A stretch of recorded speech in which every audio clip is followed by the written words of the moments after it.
Menjadi guru bukan hanya mengajar, tetapi juga menginspirasi, berinovasi, dan menghadirkan pembelajaran yang bermakna. Saya Eka Sukmana, guru informatika di SMPIT Al-Multazam. Bagi saya, kelas adalah ruang untuk menumbuhkan semangat belajar dan membentuk generasi berkarakter. Saya percaya pembelajaran harus dekat dengan dunia mereka. Karena itu, saya memanfaatkan teknologi, kolaborasi, dan berkreativitas agar setiap anak bisa menemukan potensinya. Saya percaya setiap anak adalah cahaya. Tugas kita adalah memberi ruang agar mereka bisa bersinar dengan caranya masing-masing. Guru kreatif adalah mereka yang terus belajar, terus berinovasi, dan tidak pernah berhenti menginspirasi.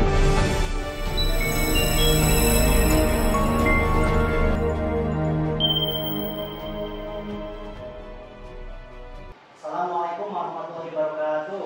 Waalaikumsalam warahmatullahi wabarakatuh. Istidadan musta'idatan du'aan raditu billahi rabba wa bil islami dina wa bi muhammadin nabiyya wa rasulah rabbi zidni ilman warzuqni fahman. Apa kabar hari ini anak-anak? Alhamdulillah, luar biasa, Allahu Akbar. Baik, Bapak mau absen sebelum kita belajar dimulai hari ini ya. Belajar dimulai hari ini. Zea ada Zea? Ada. Aca ada? Ica? Oke. Hanza ada? Oke. Yang sakit siapa? Yang izin atau siapa? Indah Marsha. Kenapa? Keperluan keluarga. Oke. Semoga keperluannya dilancarkan dan dimudahkan ya. Oke. Kita masuk pada hari ini tujuan pembelajaran yang akan kita mulai yaitu siswa mengenali dan memahami dampak positif dan negatif penggunaan media digital berdasarkan contoh yang diberikan. Itu yang pertama. Yang kedua, itu siswa mengelompokkan dampak tersebut ke dalam tabel untuk menganalisis pola atau tren dari penggunaan media digital. Itu yang kedua. Tujuan pembelajaran yang ketiga yaitu siswa merancang solusi untuk meminimal dampak negatif media digital berdasarkan hasil analisis masing-masing nanti ya. Kemudian yang keempat, tujuan pembelajarannya siswa mempresentasikan hasil analisis dan solusinya kepada kelas. Sebelum pembelajaran dimulai, Bapak ingin bertanya, apa media digital yang sering kalian gunakan ketika kegiatan belajar mengajar? Iya, Dara. Media yang sering kita gunakan saat belajar adalah iPad. Oke, karena kita memang menggunakan iPad sebagai media pembelajaran. Sekarang pertanyaan kedua yaitu, apa yang kalian rasakan saat menggunakan media digital? Apa manfaatnya dan apa dampaknya? Ya, ini silakan. Dampaknya ada yang kita rasakan, baik dampak negatif yaitu kita sering menggunakannya, dan dampak positifnya itu mudah dalam mencari referensi sumber belajar dan bisa share secara langsung dengan guru. Oke, berikan tepuk tangan untuk mereka. Sebelum masuk ke materi juga ya, Bapak ingin memperlihatkan video-video pembelajaran atau simulasinya. Di sana di video tersebut nanti ada video tentang komunikasi, ada video tentang cybercrime, ada video tentang cyberbullying. Kalian coba analisis, kalian coba nanti diskusikan dengan kelompok kalian. Silakan Bapak mau share, silakan terima videonya di masing-masing iPad atau Abelnya. Silakan dilihat. Mulai dari sekarang, silakan. Video pertama itu tentang cybercrime. Kalian lihat video pertama. Nanti di sana ada simulasi contoh. Apa itu cybercrime? Apa itu dampaknya bagi peserta didik atau dampaknya ke masyarakat? Itu video pertama. Wah, gue Juki. Perkembangan komunikasi digital yang pesat bikin komunikasi bisa menembus batas-batas geografis dan budaya. Lo yang lagi rebahan di Salatiga bisa komen dan berinteraksi dengan orang di Zambia. Lo yang sedang jaga toko di Palembang bisa menikmati konten dari kreator di Bolivia. Haha. Setiap daerah dan negara punya budaya dan etika sendiri. Kita nggak bisa tuh samain kebiasaan kita sehari-hari dengan kebiasaan orang di luar sana. Masalahnya, kita sering lupa seolah-olah semua orang yang ada di internet menganut budaya yang sama dengan kita. Di Spanyol misalnya, ada budaya siesta atau budaya tidur siang. Nah, nggak mungkin dong kalau lihat orang Spanyol posting tentang kegiatan tidur siang, terus kita bilang mereka itu pemalas. Jangankan antar budaya, antar personal aja kita manusia tuh banyak bedanya. Foto kecelakaan yang mungkin menurut kita biasa aja, mungkin bikin orang lain di luar sana nggak bisa makan 3 hari karena ngebayanginnya. Makanya perlu banyak pertimbangan juga sebelum memposting sesuatu di media digital, sob. Itulah netiquette atau etika berinternet. Nggak tertulis memang, tapi perlu diketahui dan dibiasakan biar media digital jadi ruang yang sehat buat berkreasi dan berkomunikasi. Etika berinternet bikin kita saling merasa nyaman sehingga media digital bisa jadi ruang buat kita berkembang. Selain itu, perlu juga diperhatikan agar aktivitas kita di media digital bukanlah aktivitas yang melanggar hukum. Aktivitas pembajakan, pornografi, dan kejahatan lainnya yang jelas-jelas melanggar hukum ya tentu jangan dilakukan, sob. Hukum di dunia nyata dan dunia maya ya sama aja. Lo hapus juga masih nyisa jejak digitalnya. Jadi hati-hatilah berinternet. Yuk pahami etika di internet. Kemudian, video kedua. Coba kalian lihat di device masing-masing, yaitu video tentang komunikasi. Komunikasi seperti apa? Komunikasi di media sosial. Coba lihat dampak komunikasi ketika peserta didik menggunakan media sosial. Lihat dampak positifnya dan negatifnya. Nanti kalian diskusikan dengan kelompok kalian masing-masing. Itu video kedua. Hari-hari tanpa scrolling medsos emang ibarat makan tanpa bumbu. Nyatanya media sosial emang didesain buat bikin kita ketagihan.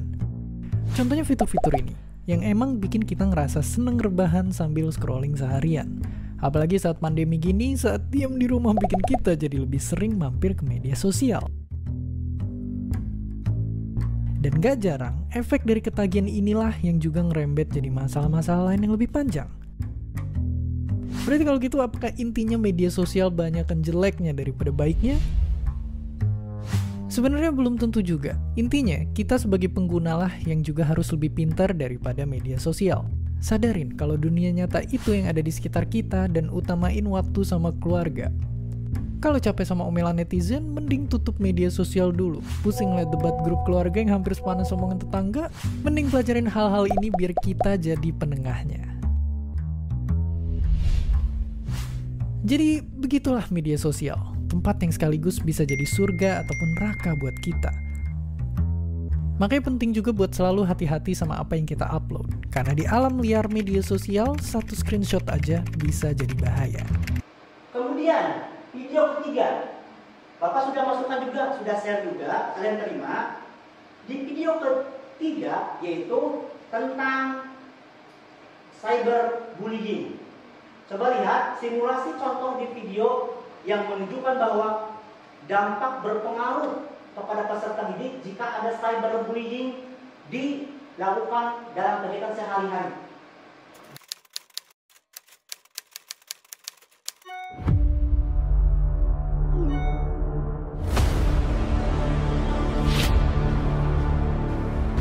Udah hitam, jelek, hidup lagi.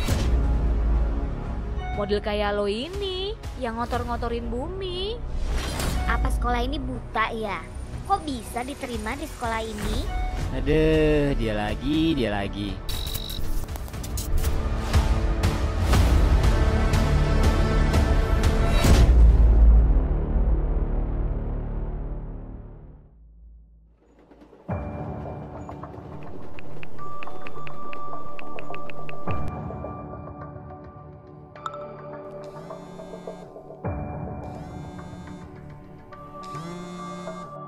Weh, Raisa, saya mau cerita kau barang satu nih.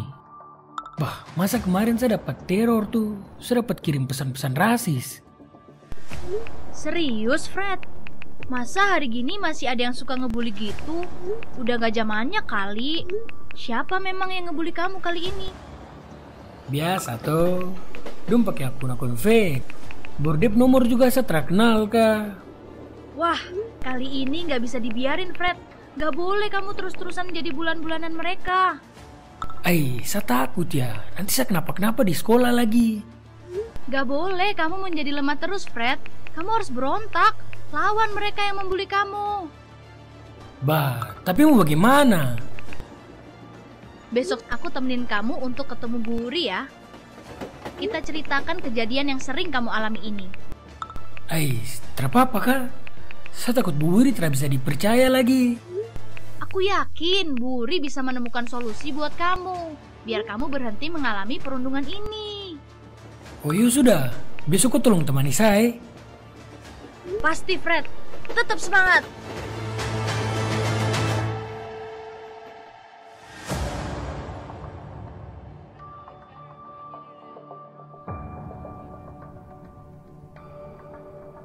Siang Bu Wuri, lagi sibuk ya Bu?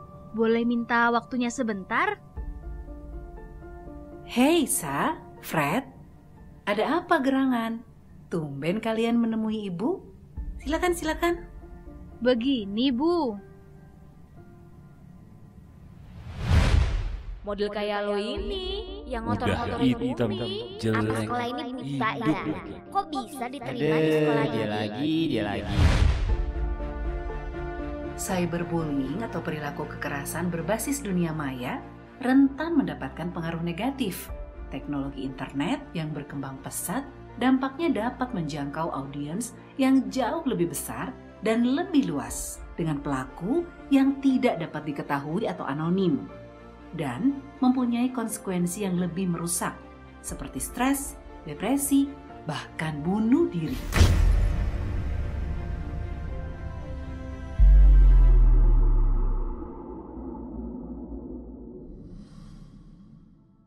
Gimana Fred? Setelah kita melapor kemarin, ada perubahan nggak? Iyo Raisa, kemarin yang bully-bully satu, tong sama-sama sudah dapat pengarahan dari bu guru dengan kepala sekolah. Tuh kan, bener yang ku bilang. Kalau ada kejadian seperti ini, sebaiknya kita cepat-cepat lapor biar cepat diambil tindakan sama pihak sekolah. Itu lagi, saya menyesal sekali. Coba dari dulu saya lapor kak. Sudah. Yang penting sekarang kamu bisa kembali ke sekolah dengan aman dan nyaman. Dan mereka yang ngebully kamu pun dapat bimbingan dan arahan yang tepat. Biar tidak terjadi lagi kasus serupa di kemudian hari. Nah itu yang saya maksud. Materi hari ini yaitu materi tentang dampak positif dan negatif media digital. Nah, yang Bapak perlihatkan di depan, ini ada dampak positifnya. Yang pertama, ketika kalian menggunakan media digital, dampak positifnya yang pertama itu kemudahan komunikasi.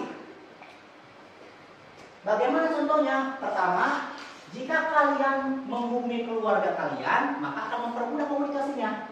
Nah itu baik dengan keluarga maupun dengan teman. Yang pertama ya, dampak positifnya ya. Yang kedua, yaitu akses informasi yang sangat mudah. Kenapa? Karena ketika kita belajar, maka kita bisa mengakses sumber materi dimanapun tanpa batas. Walaupun nanti kita sharing dulu, filter dulu bagaimana apa yang sumber materi yang bagus atau tidak bagus, baik atau tidak baik seperti itu. Dan yang ketiga yaitu peluang bisnis. Nah ini peluang bisnis di sini, jika memang kalian nanti ketika besar ya menggunakan media digital, maka mempunyai dampak positif, yaitu mempunyai peluang bisnis yang sangat besar. Karena di era digital hari ini, peluang bisnis menggunakan digital itu sangat bagus, sangat sangat masuk di era sekarang. Kemudian dampak negatifnya, di samping dampak positif ya, ada dampak negatifnya juga. Yang pertama, dampak negatifnya itu cyberbullying. Yang tadi kita udah lihat ya videonya ya. Cyberbullying ini yaitu mempunyai dampak negatif yang sangat besar sekali. Kenapa? Pertama, komentar negatif atau ancaman yang dapat merugikan korban. Nah, korban ini bisa terjadi kepada kita atau kepada teman kita. Itu cyberbullying ya. Makanya ada beberapa kasus siswa terkena dampak cyberbullying. Pertama, jadi malas belajar seperti itu. Maka kita hapuskan, kita tiadakan harusnya cyberbullying. Dan wanti-wanti ya semuanya, tidak boleh menggunakan kalimat yang kasar atau cyberbullying kepada teman, keluarga maupun kepada siapapun. Kemudian dampak negatif yang kedua menggunakan media digital itu kecanduan. Kecanduan ini bisa di siapa saja. di guru bisa, di kalian bisa. Kenapa? Pertama, jika sudah kecanduan atau tidak bisa mengontrol diri ya, penggunaan berlebihan di digital akan sangat mengganggu pada aktivitas kalian di sehari-hari ya. Contoh, bermain game atau media sosial hingga lupa belajar. Itu contoh kecanduan. Kemudian, dampak ketiga yaitu menyebarkan berita palsu, berita hoax. Itu tidak boleh. Sama sekali tidak boleh, tidak dibenarkan. Karena apa? Informasi yang tidak benar yang kalian sebarkan melalui platform digital itu akan merugikan kepada diri kita sendiri, kepada orang lain maupun kepada sekolah, keluarga dan lain sebagainya. Karena banyak sekali contoh-contoh berita hoax yang tersebar. Misalkan ada bencana alam dibuat-buat, itu merugikan orang lain. Nanti dampaknya kenapa? Nanti menyebarkan berita bohong seperti itu. Nanti kalian bagi kelompok, karena di sini sudah disusun kelompoknya, berarti ada kelompok pertama, kelompok kedua, ketiga, keempat, kelima dan keenam. Ada 6 kelompok ya. Nah, Bapak coba cek di LMS, Bapak sudah share lembar kerja peserta didik atau LKPD. Ada nggak tabelnya? Oke, lihat di sana ada susunan tabel, ada 3 kolom, yaitu dampak positif, dampak negatif, dan solusi yang diusulkan. Kalian masing-masing kelompok itu harus menganalisis apa dampak negatif media digital, apa dampak positif media digital, dan solusi yang kalian usulkan. Nanti silakan kelompoknya kalian bermusyawarah, kalian tulis masing-masing kelompoknya sesuai dengan spreadsheet yang Bapak share, seperti itu. Oke, mengerti ya? Mengerti. Silakan lihat LKPD yang sudah ada di masing-masing device ya. Di sana Bapak sudah cantumkan per kelompok ya. Kalian nanti karena ini sudah kelompoknya sudah diurutkan, sudah disesuaikan ya, secara acak, itu nanti ada yang harus kalian isi, diskusikan. Di sana ada yang pertama, kolom pertama yaitu dampak positif. Dampak positif menggunakan media digital, itu yang pertama. Kalian susun berapa dampak positifnya, kalian tulis. Diskusikan dengan teman kalian. Yang kedua yaitu dampak negatif. Kalian buat dampak negatifnya apa aja, di planning, disusun sama teman kalian ya, sesama kelompok. Kemudian yang kolom ketiga yaitu solusi yang diusulkan. Nanti solusinya seperti apa ketika ada dampak negatifnya, seperti itu. Usulkan sama kalian dengan kelompok masing-masing. Mengerti ya? Mengerti. Ada yang mau bertanya tentang analisis dan diskusinya? Silakan. Ya, silakan. Gimana? Pak, jika dampak ini apakah harus seperti ini? Boleh juga sih, nanti kalian presentasikan ya hasil seperti ini. Itu boleh, itu udah masuk ya. Kemudian ada lagi yang mau bertanya? Ya, silakan. Poster digitalnya masih ada pada website yang mana, Pak? Oke, ini bisa juga nanti tambahkan warna ya, biar lebih menarik juga. Oke, silakan diskusikan. Dan lengkapi spreadsheet-nya. Ada solusinya ya.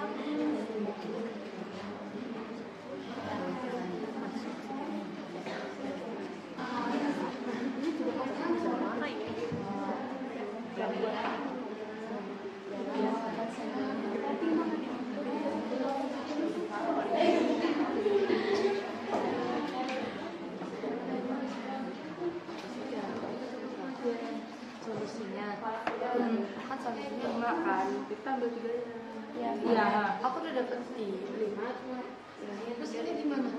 Yang ini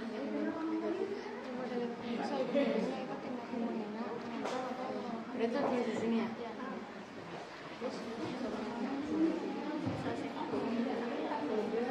Silakan kalian diskusi terus sampai lengkap ya spreadsheet-nya, lengkapi tabelnya. Nanti setiap kelompok harus mempresentasikan hasil dari analisis dan diskusinya. Dari kelompok pertama, kedua, ketiga, keempat, kelima, dan keenam. Masing-masing harus presentasi. Semua kebagian semua. Makanya silakan lengkapi baik kolom ataupun nanti poster yang memang sudah dibuatkan oleh masing-masing kelompok seperti itu. Coba kelompok pertama silakan presentasikan hasilnya. Kami dari kelompok 1 akan mempresentasikan hasil analisis diskusi kami. Dampak positif mempermudah komunikasi seperti melalui video call, chat, dan email. Dampak negatifnya cyberbullying, yaitu tindakan menghina, mengancam, atau mempermalukan di media sosial. Solusinya yaitu mengedukasi masyarakat tentang etika digital dan pentingnya saling menghormati di media sosial.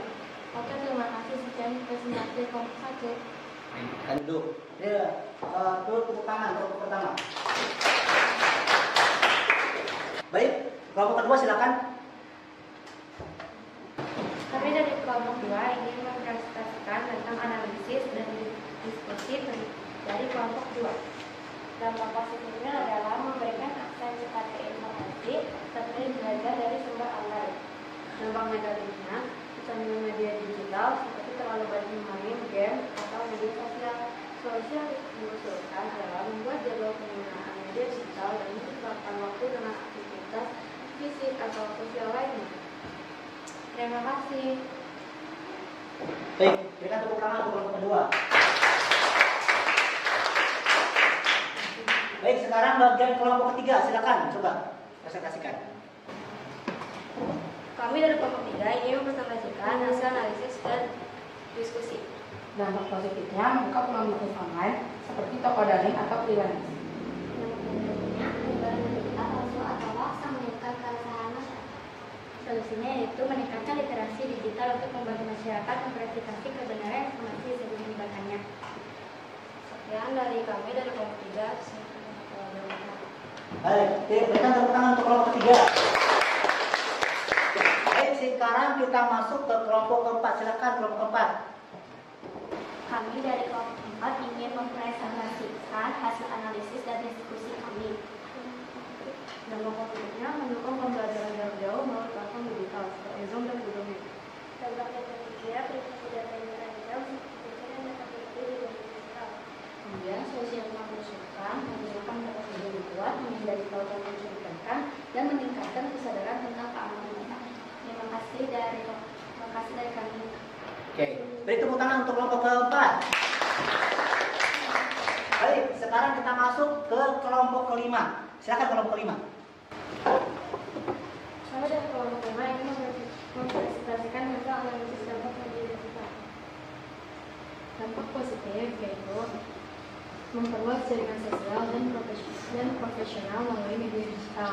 Dampak negatifnya menurunkan interaksi sosial langsung di dunia nyata.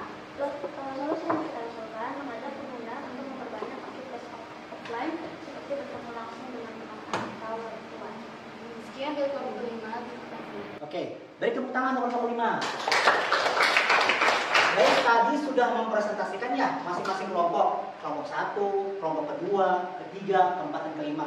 Bapak ucapkan terima kasih yang sudah mempresentasikan ya. Nanti nilainya, nilai dari hasil diskusi kelompoknya akan muncul di LMS prinsipnya.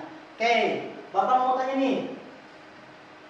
Apa manfaat yang kalian pelajari hari ini tentang media digital? Siapa yang mau jawab? Aca, silakan. Terima kasih, kita lebih memahami dampak negatif dan positif tentang penggunaan media digital, khususnya agar yang menggunakan Kita sehari-hari ya. Baik, terima kasih. Tepuk tangan buat Eca. Ya, memang salah satu dampak positifnya kita bisa memahami dampak positif dan negatifnya. Di samping memahami juga kita tahu nih kebijakan seperti apa yang akan kita lakukan ketika sudah memegang alat belajar atau memegang teknologi. Baik, yang kedua Bapak mau nanya nih, bagaimana kalian akan menggunakan media digital nih secara lebih bijak? Oke, siapa yang mau jawab? Oh iya, silakan. Untuk menggunakan media digital secara bijak, kita awali dengan kesadaran penuh bahwasanya alat digital ini akan membuat kita lebih baik dalam segi akhlak dan bertambahnya wawasan kita atau luas bagi Oke, baik, terima kasih. Beri tepuk tangan untuk Zia. Dari awal sampai kalian proses presentasi sampai tadi kalian bisa menjawab hasil diskusi dan analisisnya. Nanti di pertemuan selanjutnya kita akan belajar yang pertama itu cybercrime, lebih detail lagi. Kemudian juga selain cybercrime juga akan kita pelajari yaitu bahasa pemrograman. Nah, nanti itu pertemuan selanjutnya. Dan di pertemuan hari ini mungkin bisa Bapak cukupkan sampai Sekian ya, nanti kita lanjut lagi di pertemuan berikutnya. Bapak ucapkan terima kasih kepada seluruhnya, kepada semua siswa yang bisa hadir hari ini. Dan Bapak akhiri, Assalamualaikum warahmatullahi wabarakatuh. Waalaikumsalam warahmatullahi wabarakatuh. Istidatan musta'idatan doa Allahumma wa bihamdika asyhadu an la ilaha illa anta astaghfiruka wa